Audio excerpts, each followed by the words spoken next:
Hello, everyone. We are so glad to have you here. Thank you so much for coming. We hope you enjoyed the film. If you did not have a chance to watch on Broadway, please do. It will not disappoint. Today, we have our director, writer, and producer, Oren Jacoby, who is an amazing person and just overall inspiration. He is an Oscar-nominated writer, producer, and director of award-winning films that include on Broadway, which we're showing this fall, Shadow Man, My Italian Secret, The Forgotten Heroes, Constantine Sword, The Sister Rose's Passion, which was nominated for an Academy Award, and his stage version of Ralph Ellison's novel Invisible Man, which won a Joseph Jefferson Award for Best New Play Adaptation and was produced by both Chicago's Court Theater and the Huntington Theater in Boston. So let's give him a round of applause for his awesomeness. And I will throw it to you so you can say a couple of nice things. Thank you, Ye. It's wonderful to be here and be speaking with you. And hello, Philadelphia. So great to be here, having a film shown in the city of brotherly love that we're all looking to and thanking. I was down in your fair city on election day working as a poll watcher, and I'm excited to be back virtually talking to you about the film on Broadway. Yes. Now, if you guys have not seen already, I know Kristen has put it in the chat, but if you guys have any questions, there is a Ask a Question button. Please make sure to throw your questions in there so we can get to them towards the end of this interview.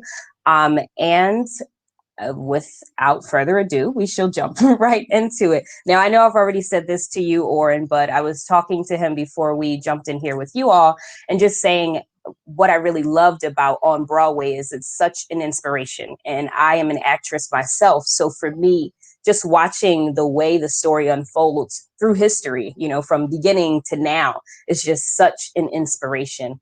And with that, I want to ask you, with Broadway being such a huge part of the performing arts in every aspect of the idea, through execution, through how the idea pops up in your mind, the creative ways it comes together. So what inspired you to tell these stories on Broadway? Well, I guess as a lifetime New Yorker, someone who was born here, who grew up here, spent most of my life living here, although I've been lucky enough to live in a few other fun, very different places. It's always made me appreciate New York and understand things about New York differently when I came back.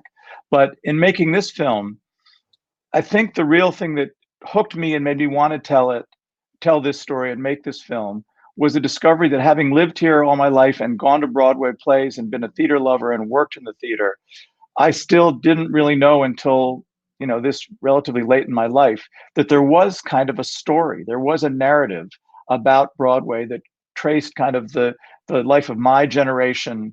That was a huge transformation, which I was kind of aware of the ups and downs, but didn't really understand the depth of what was going on until someone sort of opened my eyes to it. And we started to make the film. I love that. And so then with that, then what do you consider the most influential thing that you learned during this experience? Because you talked to a lot of great people, I just want to say that. And there was a lot of stories being told throughout the years. Well, we went into the film trying to really tell three narratives and intertwine those three narratives because they're related. The first narrative was the fact that the Broadway theater, starting in about the early 70s, around 1971, 72, had reached the bottom of a steady but very serious decline. Mm-hmm. So that in that year, fewer people went to Broadway shows and had gone to them in many, many years. There were fewer Broadway shows to go to. There were maybe 30 something or between 30 and 40 Broadway houses. Most of those houses were sitting empty. I think there were 4 or 5 shows in all of the Shubert theaters in Broadway in that year. And the shows that were there weren't doing very well. And a lot of the shows that would open and close in the course of a year through the early 70s were pretty mediocre. And with, there were exceptions. There were some fabulous shows and popular shows, but they were few and far between. There's a wonderful book called The Season Mm-hmm. that's about the 1969 Broadway season. And the writer, the great who went on to become the great screenwriter, William Goldman, who wrote Butch Cassidy and the Sundance Kid and many other wonderful films, The Princess Bride. He went to every Broadway show that year. Wow. And he wrote in his book covering kind of the economy and the content and the sort of behind the scenes politics of Broadway. And painted a picture really of a theater in decline, which hit rock bottom a few years later. But that book kind of inspired me.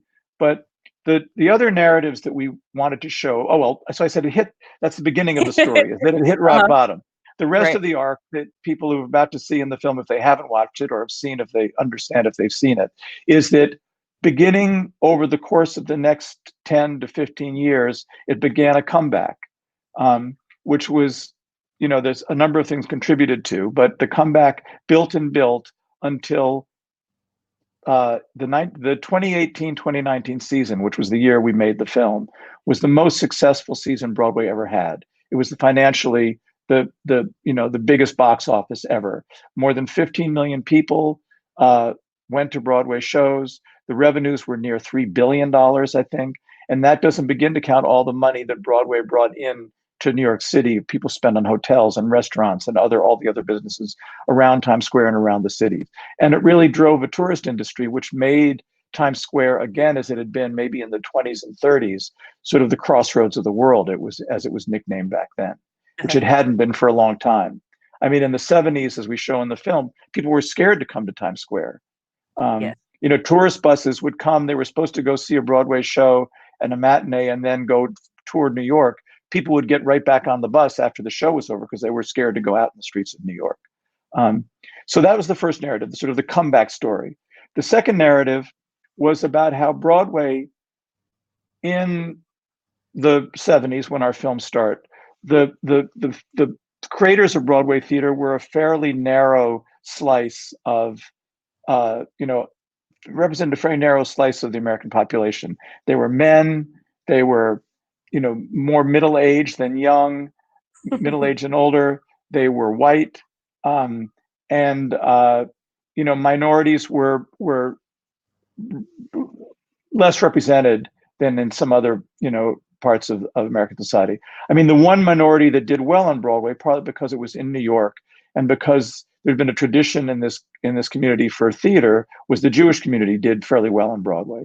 And the theater owners happened to be Jewish, and many of the producers were Jewish. But other minority groups and other ethnic and racial groups were not well represented.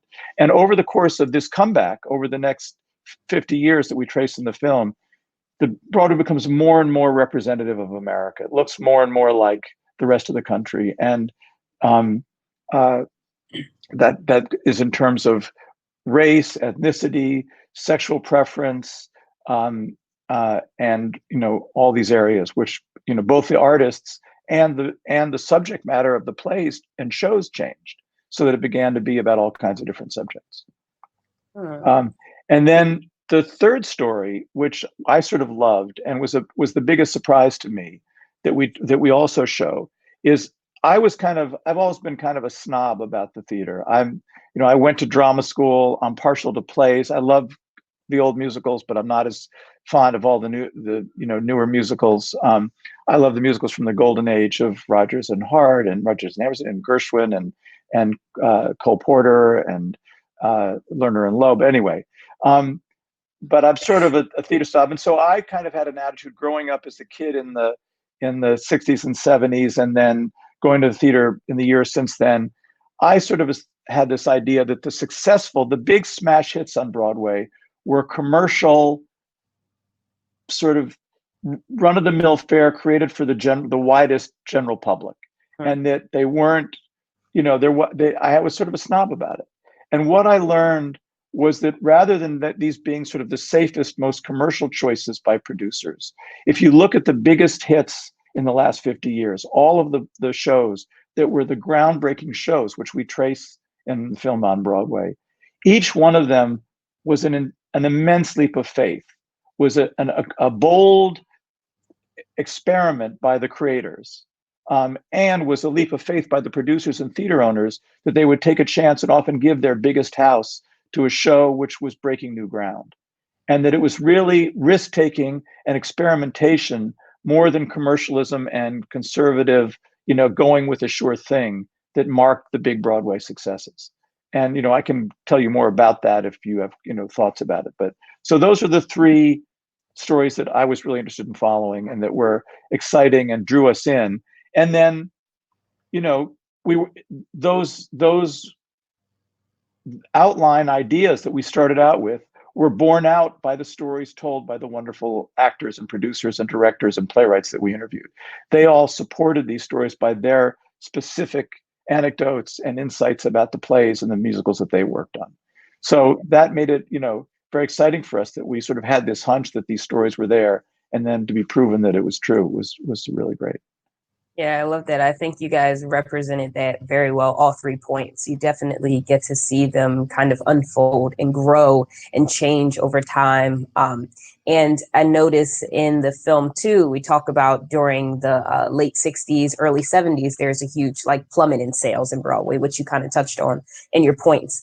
And I know they mentioned something about, just the uprising of new music and, how things were kind of going in a new way and how they felt things seemed a little old-fashioned in a sense. And why do you think that is, that they felt that Broadway became old-fashioned in these times? The people who were making the plays were people from a generation. The people that had been successful in the 50s were not ready for the music that exploded in the 60s. And, when rock and roll came in, there was a rock and roll musical that did fairly well on Broadway. The first one was Hair, which was in the late 60s. It broke through at the very end of the 60s. And people flooded to it because it was the first inkling of anything that was like, oh, this is what young people in America and around the world are tuning into, is this new kind of music and these other values and this other sort of freedom that came with the sort of sexual revolution and the political revolutions that were going on at that time. And it sort of resonated with the zeitgeist.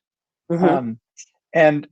But it took a long time for the older producers and directors and playwrights and composers who were doing Broadway shows to catch on that they needed to be hip to what was going on that was represented by this show. So if that show broke through, the Public Theater in New York, which is a non-commercial theater, which is another story we'll connect with in a minute, but they brought that show to Broadway in, I think it was 68 or 69. And it wasn't until 1975 when they brought Chorus Line to Broadway that you had another show that sort of broke through as being, this is about what's happening now. This more represents the feelings of a younger generation. And that blew the lid off Broadway. And that was really the beginning of Broadway's comeback, was a Chorus Line in 1975. And that's good, because that goes into our next question with Chorus Line and how that experience really changed the development of Broadway. Like, it really did something different, and it really brought something new and fresh. And what do you think it was about, their process and how they decided to go about navigating this new look for Broadway that people took so freely from what they were used to before? Well, one big thing about Chorus Line was it was the beginning in the way of this idea of the auteur on Broadway or in theater, the way people talked at that time about the auteurs in cinema. They looked at foreign directors like Fellini and Truffaut and people like that, and they said, these are the auteurs who conceive of a film and direct it, and whether or not they're the writers of the screenplay, it's their work. And Michael Bennett was an artist like that, who was recognized on Broadway as a kind of a wunderkind, as a genius who had this vision of how to make something theatrical. And everybody who seemed to come across him in the theater business was excited by his work and wanted to support what he was doing. And so what happened was, after having been a kind of journeyman choreographer and having just begun to direct his own shows, he'd barely had any credits as a director. He'd helped Hal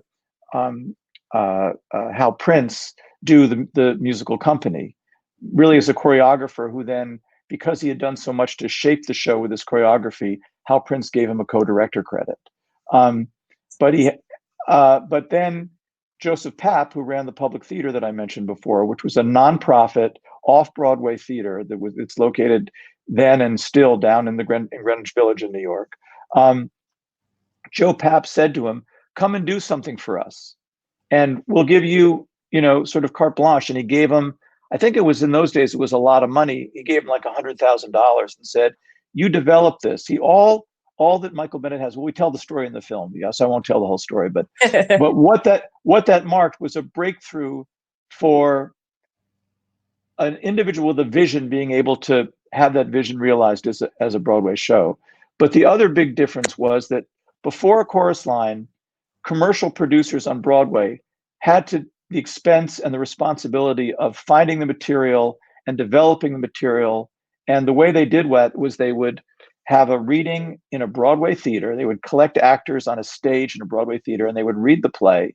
And they would then go into a rehearsal room and rehearse it backstage at a Broadway stage. If it was because in those days there were so many empty theaters, they could rehearse it in the theater. But normally they would go to a rehearsal room and rehearse the play. Then they would take it on the road, where they would go to maybe 5 or 10 cities and try out the play and get critics to come and see it and review it, and audiences to come and see it and like it or hate it. And then they would make adjustments, and the play would develop and grow or shrink or change over the course of 6 months to a year while they did this sort of citywide, multi-city tour. And it was often the same cities. They would go to Washington and Baltimore and Philadelphia and Boston and then New Haven and then New York. And it was an expensive process. They would spend a lot of money before they even got the show to Broadway. And they would make a little of that back from the audiences that came to see it, but not enough to cover all the cost of doing putting the actors up in hotels and feeding them for months and taking them around on the road. And it was a grueling process for the actors. So that's the way it was before Chorus Line. Okay. Then Chorus Line comes along. And what you have in 1975, there'd been in this country for about 10 years, a growing nonprofit theater movement, which began mostly in cities outside New York. It was started by directors like it was started by theaters like the Arena Stage in Washington and the American Conservatory Theater in San Francisco and Trinity Rep in Rhode Island. And these were independent theaters that were developing plays and doing shows. And then if a show did well there, they would sometimes bring it to Broadway. But that was very rare until Chorus Line. And the Public Theater was another nonprofit theater that happened to be in New York. And there were about 4 or 5 of them in New York. And it developed this show and then found an audience downtown in New York off Broadway. Lots of people came to the show. It was a success. Critics came to the show and said it was great. All the sort of glamorous people in New York heard about Chorus Line. It became the hottest ticket in town. And anybody who you go to the audience in Chorus Line and you look around, it would be famous people who'd gotten comped tickets who'd come to see it because it was the place to be in New York. And so the Broadway producers realized this is the way we can develop shows. Let it find its audience. Let someone else pay for the cost of developing the show, because it's a nonprofit theater. They don't have to show a profit. They have subscribers and they have grants and they have government money that supports them. And then they can develop it and find new material. And then we can go around and have the pick of the best shows in the nonprofit theater. And that became the model for producing shows on Broadway. I mean, there are exceptions. And now there's sort of another generation where there are very wealthy corporations have gotten involved and they develop their shows. But even those shows are often done at a nonprofit theater first. And as we tell in the movie, 40 something years after Chorus Line opened, Hamilton also opened at the Public Theater, and it came to New York, back to Broadway, the same route that Chorus Line had done in 75. Right. So would you say those are more like it's kind of like you test the waters, we see how it does, and then we go from here when they're going to these theaters, right? And it's economically more viable for the producers. They don't have to take the risk. They know already that they've got a hit because they've seen it perform. And that became the model for producing shows. So those were the two big things. The third thing that was amazing about Chorus Line that changed everything was that it was, until then, musicals followed a certain pattern. They were either comedies that were silly stories and had a farce or things that people laughed about, or they were exotic in some way, like The King and I, or exotic even about Americana, like Oklahoma. But the chorus, the crazy thing about Chorus Line was it tried to be about the most ordinary, prosaic subject that Michael Bennett could think of, which he was a dancer who became a choreographer, who became a director. And as a dancer, he knew about the struggles of people who were what they called gypsies on Broadway, who were the sort of downtrodden dancers who would move from show to show to show, who would never make it to be very famous, who rarely became stars, but who were the lifeblood of the theater. The musicals really depended on these talented, savvy performers who could add the sparkle and dazzle that made a show work. But they came from all different places, and they had interesting, complicated stories. And he wanted to show that these ordinary people's lives could be the makings of a entertaining Broadway musical. And it was, and that changed Broadway, because then after that, anything was fair game. You could make a musical about any subject you wanted. Yeah, he really, really, really changed the game for everything. I mean, even now, you may have not seen it, but you've heard the name. So it's still a household name for Broadway, even so many, many years later. And he also began the process, which you could say culminated in Hamilton all those years later, but he began the process of making Americans who came to see Broadway shows realize that it wasn't just white, straight, male people whose stories were interesting. The protagonists were women, they were gays, they were Blacks and Puerto Ricans. So he was showing that all of these stories are accessible, and we can all relate to them. Even if we're different from those people, we can relate to their stories. And that was another huge breakthrough that came with Chorus Line. I love that. And another thing I know you touched on Broadway were the amount of English plays that they brought from London here to America, and oftentimes brought, or almost always brought, even the actors here. And I wonder what is it that made them make that choice in such a way and say, okay, they have something that we don't have and we want to use them. I know you talked about accents and how the voice kind of draws people in, but what was it that made them say, well, they have something we don't have, so let's use that?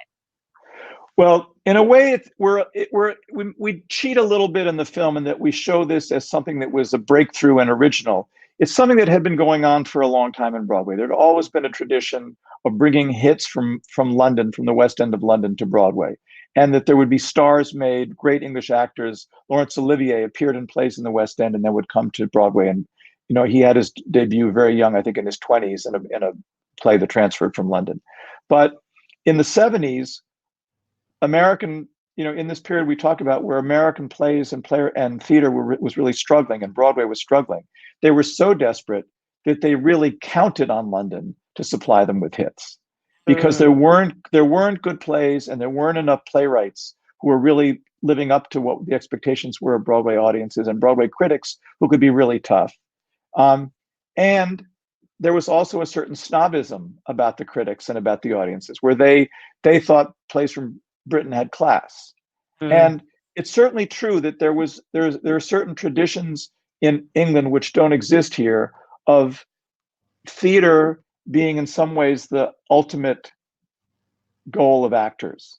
The best actors in England, they may want to have movie careers, but realistically, if you're going to have a life as an actor in England, particularly in the period that we're talking about in the 70s, the way to do that was to be in the theater. And part of the reason for that was that theater is subsidized in England. There's a national theater which is paid for out of taxpayers' money. And there are regional theaters all over the country which are supported by the cities and the state. And that means there's employment for actors. Right. And there's training, which has now grown since the 70s, when there was, only a few acting schools in America. There are now many acting schools, and there are many very good ones. And so you had those traditions, and then you had a playwriting tradition in England, which in some ways was sort of hitting a kind of peak at that moment, where there were a bunch of great playwrights, beginning with sort of Harold Pinter and Tom Stoppard and David Story. And these playwrights were sort of a generation of exceptional talents that hit at that moment. And so they were providing roles for great English actors. Right. And that combination of things was just a magic thing that hit at that moment. And also a few great directors, people like Trevor Nunn, who, as we show in the movie, brought over one of the most unusual British hits that ever came to New York, which was The Adventures of Nicholas Nickleby, which was a play, which was basically they just took a novel and they handed out the parts of the novel. And then a genius director, again, an auteur like Michael Bennett, Trevor Nunn was another auteur like that, who was able to take this novel and turn it into an incredible theatrical extravaganza, which he did a few years later with a book of poems by T.S. Eliot. Wow. Which was Cats. Yes. Which was the next surprise hit. People forget that was a book of poems by an American poet, and this British auteur turned it into sort of this magical theater experience. Now, they talk a little bit about this play that was 8.5 hours. Was that real? Did you come to the theater? Did you pay for your ticket? Did you sit there for 8.5 hours and watch this play? No, you'd watch. It was sort of like, this has now become a thing on Broadway. Every few years, there's one of these. There was one last season before Broadway closed called The Inheritance, which came from London, although it was by an American playwright. And a few years ago, there was just a year before that, there was a revival of Angels in America, which was also 2 plays that were 4 hours long each. And the Harry Potter plays is the same thing. It's 2 plays. They're 4 hours long. But in each case, but Nickleby was the first one that tried that and showed you could do it and show that it was box office. It's like you're creating a kind of mega event. You're creating something that's larger than life. And people are excited and they're scared, but they're tempted. They can't resist the temptation. What would make people sit for 8 hours in a theater? How good must it be? It has to. It is theatrical and it's fun. And what they do is they take a break in the middle and you go and have lunch or go and have dinner. Or you can come on 2 different nights. You can come on Tuesday and see part 1, and you come on Wednesday and see part 2. So that's the way Nickleby worked, and that's the way these other ones work too. That's great. When I was listening to it, I was like, that's a long time. But like you said, it definitely has to be able to be attention grabbing enough for you to say, you know what, I'm willing to sit through that, because who knows what's in it. If they're going to promote it, it must be great. Right. So then you go in and you do these things. It's like, these Marvel movies that people go to. I think they're really, really long. It's people go because that it's the thing to do. It's like everybody's talking about it, and B, it's enough excitement to engage people, and theatricality, and all the stuff that gets people excited. They want to sit through it and see it. So I know we have our question, but can we talk Cats a little bit? I know, first off, I love the way it was explained. Imagine explaining to your friends that you're in this thing where you're just going to be a cat all day and you're just doing some poems and don't worry about anything. And I know that when they first heard him say, this is what I want to do, they were like, well, we don't know if that's what you should do. But as he started to unfold and even play the music and those things started to come to life, and he had this whole vision that kind of changed things. And what do you think about him and what he's already done, and the type of genius that he was in that case that made them say, we're just going to go with it? Well, Andrew Lloyd Webber was another one of these people that people think of now and think, oh, Andrew Lloyd Webber, he's this commercial thing. He's the most obvious, lowest common denominator. He was a real risk taker, and he had already by that time done a number of shows, and he'd had a couple of hits. He was a big fan of the Beatles, and he got into the theater because he said, I want to be the sort of the Beatles of Broadway theater. I want to do rock and roll musicals. And he started out doing Jesus Christ Superstar, and I think Joseph and the Amazing Colored Dreamcoat. And they were hits, but they were not super duper hits like he would have after that. And when he told people about the idea for Cats, all of the producers, the directors, the people who'd worked with him before basically laughed at him. And they said, this is a ridiculous idea. But there was a young producer who had not had a big success until that time. There was Cameron McIntosh, who, as we tell in the film, they had lunch together and they both got drunk and they started talking about the play. And so Cameron McIntosh said, okay, I'll come back to your place and hear a few of the songs. And when he heard the music, he knew this is going to be great. Right. That's Andrew Lloyd Webber's amazing lyrical ability as a composer, that he writes these songs that people want to sing and people want to listen to. And he knows what songs and what stories will make people go in droves to the theater.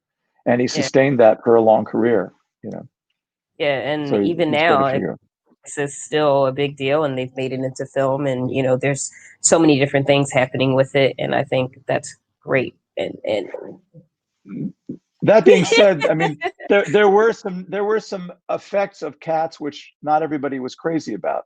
I right, mean, one thing that happened after Cats was a show which, even though the critics hated it, it was a big success, and the critics did hate it, but yes, enough people loved it that it didn't matter, which was a first on Broadway. Usually, especially the New York Times critic could kill a show, but yeah, after Cats, it was shown that if enough people bought the tickets, it didn't matter what the critics said, and I was say which why is did good and bad. It's good because everything should have a chance, and a critic can be wrong.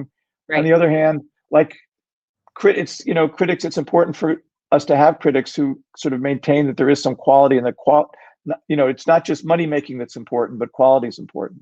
And right, this is something that we tried to show in the film that was always a subtle message, that was sort of a sub theme that we tried to tell across the course of the narrative of the film, is that the Hollywood theater owners, going back to the original Shubert brothers, and then carried on by Jerry Schoenfeld and Bernie Jacobs, who ran the Shubert organization, they understood that they had a responsibility in theater, that they, unlike other forms of entertainment that were their competitors, whether it's sports teams or movies or television, right, all those fields, all you have to do is entertain people. mhm, The only thing that matters is entertainment. If people aren't entertained, they're not going to buy their ticket, and you go away. It doesn't matter. If you're a Broadway theater owner, you have to do two things. You have to make money. You have to keep paying the rent for the theaters, but you also have to uphold this art form, which right, is the right, theater. It's yeah, like people have an expectation that this is part of our culture, this is part of our literature, this is part of our musical inheritance. We have to live up to this standard, and we have to keep it high, and we have to keep expanding it and lifting the horizon. And they took that seriously, and they tried to do it. Um, People have complained that since Cats, it's become more about the lowest common denominator of just making money. right, Um, but again, we try to show in our documentary that in the however many years it's been now, 30 years since Cats, uh, there's still great artistic achievements on Broadway, and there's still great risk taking on Broadway. right, And even though there are shows which are there because they're a jukebox musical, or they're based on a successful movie and they know they'll have an audience, there are other shows which are really taking risks and are about crazy oddball subjects. And that's one of the reasons in the documentary we show the story of the play The Nap that was premiering mm, on Broadway last year. I wanted to show, because we heard as we started to make the film, that plays, as opposed to musicals, were beginning to have a really hard time on Broadway. Both, they don't make as much money as musicals, they don't run for as long. It's harder for them to find a theater because the theaters are all taken up by musicals that run for years and years and years. So we heard that any director or producer or playwright who wants to get their play done, it's getting harder and harder. So we wanted to show an example that a play could still be shown on Broadway, and that people were still taking chances on crazy oddball subjects. And yeah. so that's why the play The Nap is in the film, which whoever you've seen the film, you'll understand what I'm talking about. Definitely a little oddball, but still very well liked. And I think that was fun. And I guess that goes right back to what you were saying about just taking a chance. And sometimes when you're taking those chances, they work greatly, and sometimes they won't. But you kind Yeah. of keep looking at it like a train, and you keep going, and then you find something great. And one of the reasons we also were excited to find that play and include that in the documentary was it was another breakthrough of Broadway, showing that we're not just, showing a narrow part of the American experience. We're showing the whole narrative, experience of what our society is like. And that was in the casting of a transgender actress playing a Mm-hmm. transgender role, which that was the first season on Broadway, that there were actually 4 different shows which had transgender characters played by transgender actors. And so it was, important to us to show that that was another first for Broadway. Just showing how it's growing. It's still ever growing business, and there's just more stories being told. I know we're so used to seeing musicals on Broadway, but I know there was a portion they did a lot of talk on August Wilson, and none of his plays were musicals at all, but they wanted to produce them all. And I just wonder, why do you think they chose to produce everything he wrote? And how do those stories connect to how Jewish stories were told and how other cultures' stories started to be told even after that? Well, I was very excited to include August Wilson in the documentary, and we were able to do so because all the other people that we include in the film, were alive when we started making the film. Although several have died. Hal Prince, since the film opened, Hal Prince has died. Some of the other people that appear, but August Wilson has been dead for quite a few years. But I was very lucky. I knew August Wilson going to drama school. I happened to be at the old drama school in Yale Rep when he did his first plays, when his first production of Ma Rainey was done there, and when his first production of Fences was done there, when his first production of Joe Turner's Come and Gone was done, and was in the rehearsal room watching, great actors like Angie Bassett and Rock Dutton and James Earl Jones play in those original productions. And so to me, that was like, he was sort of, the baptism I got in the theater of watching a great playwright at work and understanding the difference it made when someone comes along if there's one a generation in America, we're really lucky to have a playwright like that to come along. And I think people recognize that about August Wilson. And the producers recognized the producers who did August plays, including the producer of the Yale Repertory Theater, who was involved in all of his productions, and then the Jujamcyn Theaters, which were run by Rocco Landesman, who produced many of the shows. Manhattan Theater Club, run by Lynn Meadow. They were involved in many of the August Wilson productions. They were serious New York theater people or Broadway theater people who saw that he was a unique talent, and it was really important to, and there are a few playwrights like that who, everything they do, they sort of win the loyalty of the person. It's something that the great producer Manny Eisenberg, who was also involved with August Wilson, told us. He said, and I forget who coined this. I think he was quoting somebody else, but he said, successful Broadway producers figured out in the 70s, and this goes back to the auteur theory, you don't bet on the horse, you bet on the jockey. And the idea was that individual plays come and go, but great jockeys, great visionary figures who can guide a play, who can have a voice that's unusual. If you invest in those careers and trust that person, occasionally you may have a play that isn't a big hit, right, but you've got to keep banking on them anyway, because you've got to sustain those careers, because in the long run, those careers are going to make money for you and a lot of other people on Broadway. And they're going to be good for the American theater because they're going to bring a great body of work into being, which otherwise might get snuffed out. If you only pick the August Wilson plays that you think is a surefire hit, right, like Fences, which somehow everybody read and said, oh, this is the greatest American play since Death of a Salesman, you're going to be missing out on a lot of other really important plays and a lot of other things that will be opportunities for actors and producers and audiences and make a lot of money across the board. And so people figured that out about August early on. And the other important thing was, he was a groundbreaker. He was a first. There had not been someone before August Wilson who wrote about the African-American experience in the way that he did. Right. And that was important for African-American audiences to come to Broadway and see that their voices mattered and that their stories mattered and that they had someone who understood them and was writing about them. But it was also important for white audiences. White audiences had never been exposed to these stories before. They didn't understand the reality of the Great Migration until they saw the characters in those plays who had lived through the Great Migration and come from the South to the North. And it gave people a whole new understanding of our history and the way we relate to each other. And I think it was also, people knew there was racism, but they didn't understand how racism felt to the people who were being discriminated against until that's brought to life in a dramatic way. And August Plays very powerfully did that. I love that. Thank you. I'm going to jump into our questions from some of our folks who are watching here, and then we can go back to some of these other ones. But someone says, this film was wonderful and interesting. What do you think the future is for bringing back Broadway and shining the lights again, virtual or live shows? Well, I'd like to direct everybody to the New Yorker website, where I did a short film about Broadway and COVID.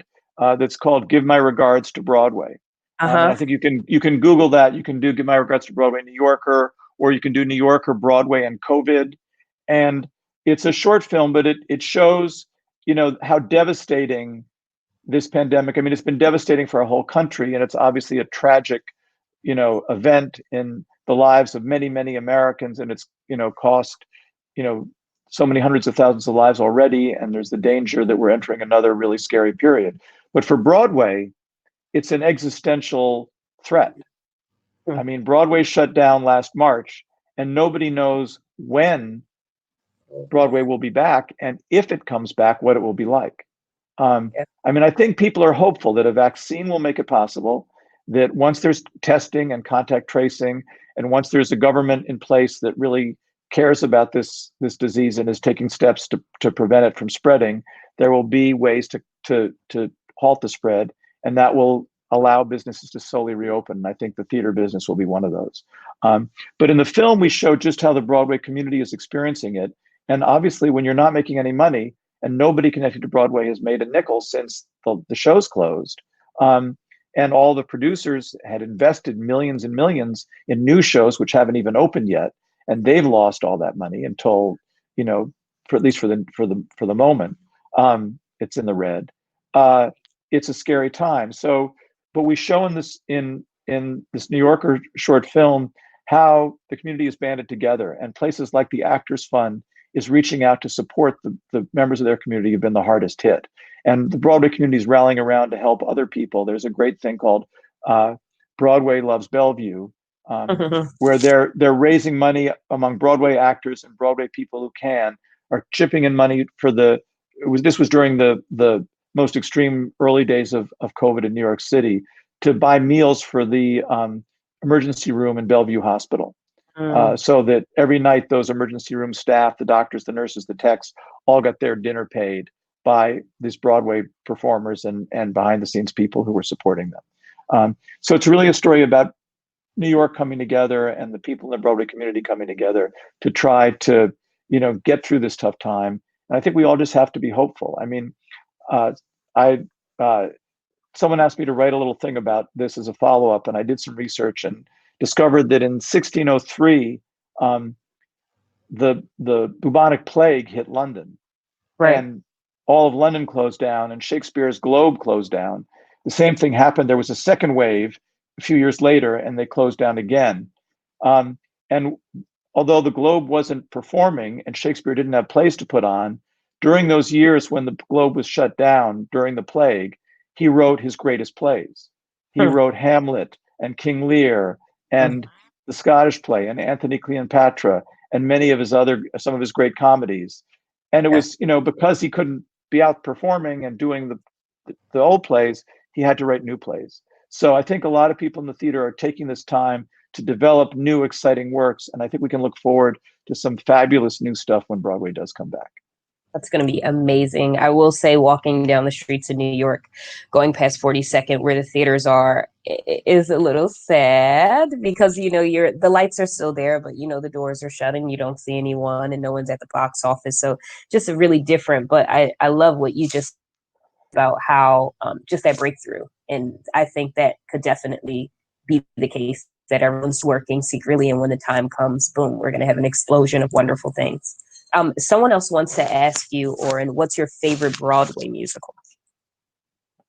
My favorite Broadway musical.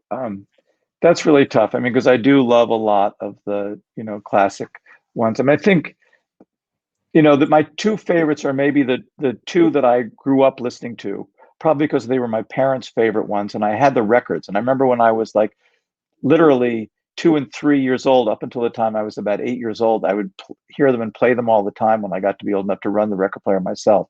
And it was Guys and Dolls and My Fair Lady. I love My Fair Lady. That's great. And so another question we have is, someone wants to know if you can speak about the conflict of Judaism and Holocaust in comedy, such as The Producer, Springtime for Hitler, and a piece of the most recent Borat film. I mean, I think that as I said earlier, there's a great tradition of Jewish writers and performers and producers collaborating on Broadway.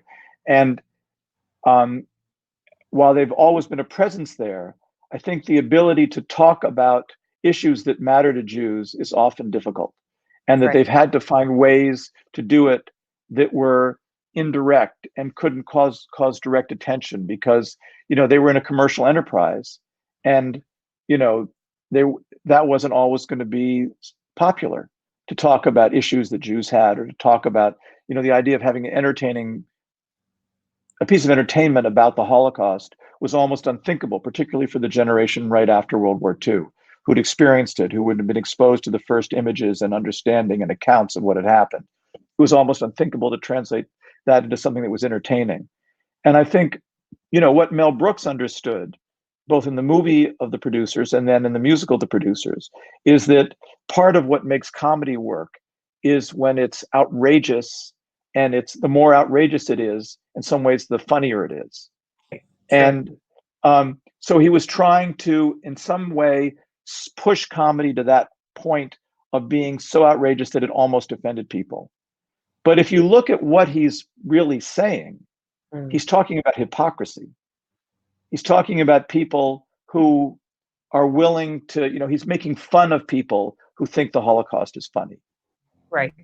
Or who think that, celebrating the Holocaust with, dancing girls is, he's like on that knife edge of whether he's making fun of it or making fun of people who are willing to go along with that.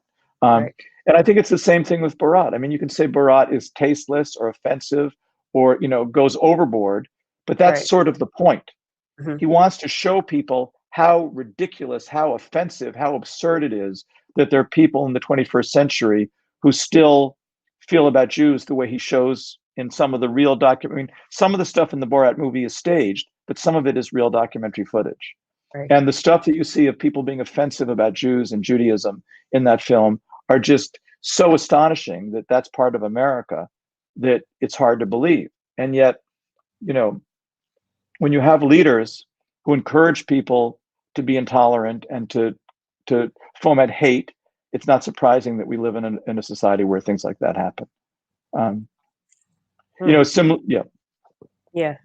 No, that makes a lot of sense. And I guess that then to me goes back to like storytelling and why Broadway resonates so well with people. You have these Jewish businessmen who they bought all these theaters, and I don't know if they knew, but they knew in a sense that this was the place to be.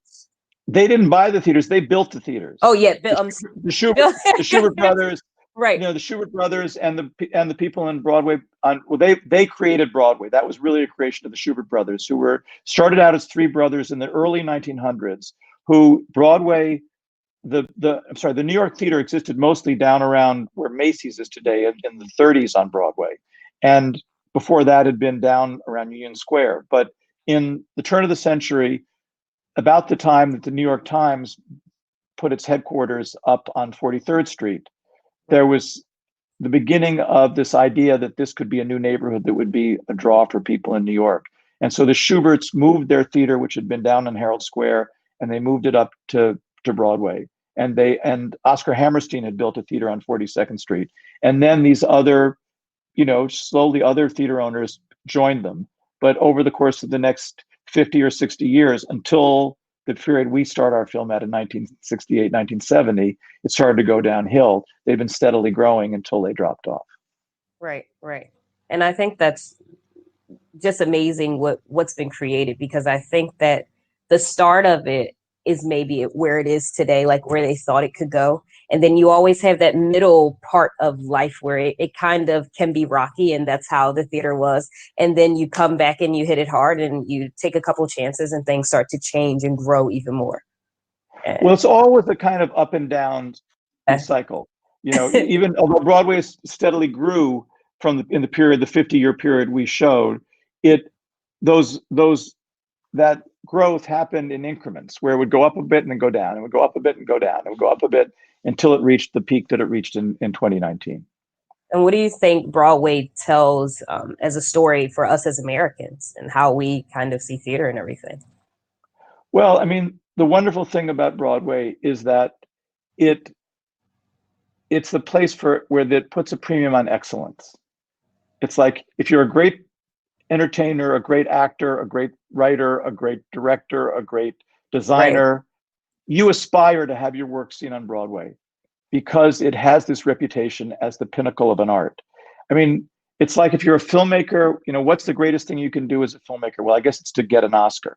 Yeah. Um, but there aren't many professions which have that sort of measurement of you've made it, you've reached the top. In theater, if you're an actor anywhere in the world, you've heard of Broadway, and the excitement of being, and I've, talked to actors from all over the world who've made it to Broadway, Okay. and it's just as exciting. An actor I knew, Zakes Mackay, who was from South Africa, was just as excited to be on Broadway, as, you know, uh, James Earl Jones was, who was, followed him in the same play. Yeah. It meant the same thing to both of them. I love that.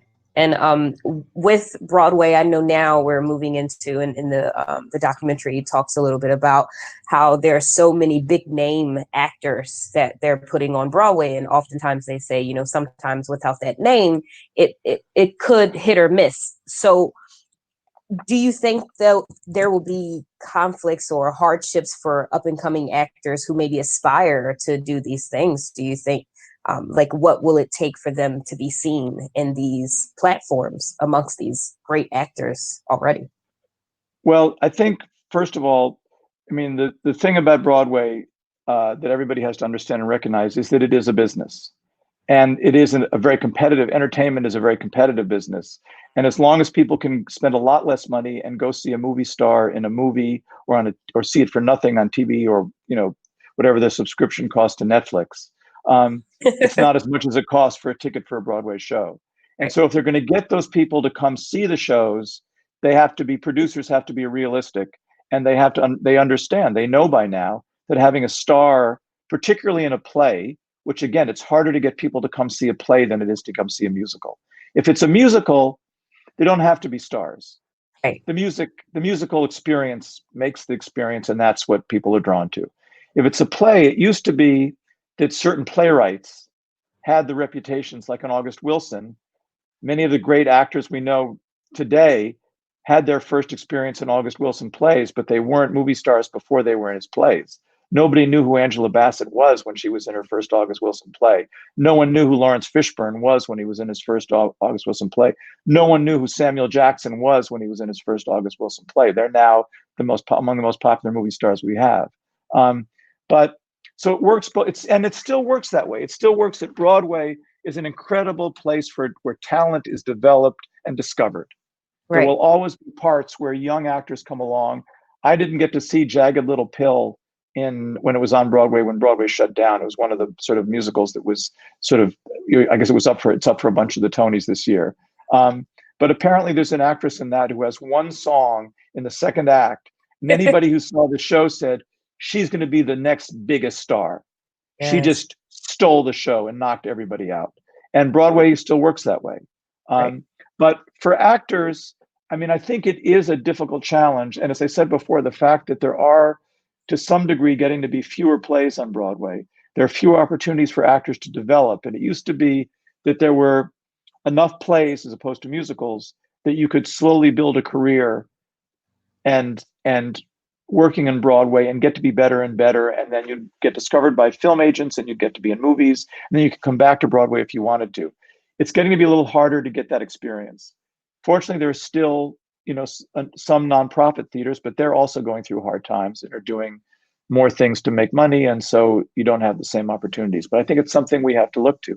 One of the most successful Broadway producers we spoke to, Manny Eisenberg, who produced Neil Simon's great comedies in the 50s and 60s.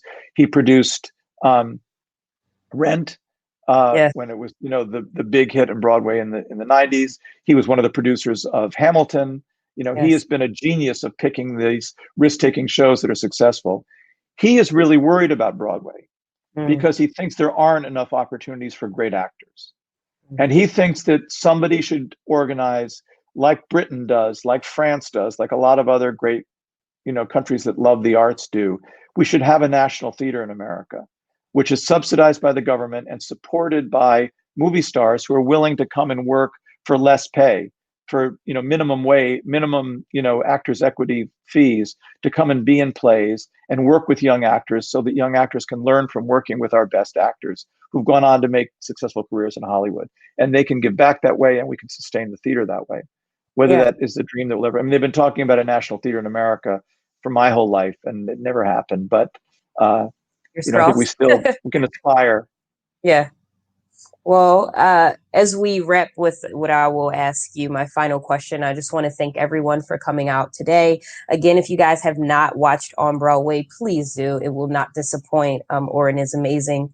Thank you so much for coming through today. And my final question, of course, is while you've already accomplished so much, what's next for Oren Jacoby? Well, first, let me just thank you, Ye, for your wonderful questions, and thank everybody. Thank you all for watching, and I hope you will look at On Broadway if you haven't seen it so far. And thanks for putting up with my long-winded answers. My wife always tells me, make your answers shorter. People don't want to hear all that.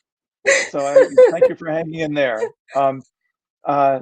Anyway, I'm now starting to work on a documentary about climate change, because I sort of feel that nothing else matters. If we can't figure out a way to turn this around and do something to stop our planet from plummeting towards destruction, self-destruction, then and the documentary filmmakers, the sort of the course of documentary film in my lifetime has been kind of amazing. When I started out doing this and said to people in my 20s that this is what I was going to do with my career, they would sort of say, documentary film, what is that? They didn't even know what it was. Now it's sort of a known thing, and documentaries really have a voice. Our company did the RBG documentary last year, directed by my wife, Betsy West, and Julie Cohen. And, millions of people have seen that. And, documentaries really do reach into the hearts and souls of so many people. So I really feel that as documentary filmmakers, we have a responsibility to tell stories that really can impact people's lives. And so I'm hoping we're going to get funding for this documentary and that you'll be seeing it soon. I love that. You will get funding, and we are super excited to see it. So all the fingers and toes and everything crossed. Again, thank you so much. It's been great chatting with you both here and in the green room. Thank you guys again. We hope you enjoyed it. This will be uploaded to YouTube. So if you want to share with your friends and they haven't been able to watch live with us, they will still be able to see this. And that information is also in the chat.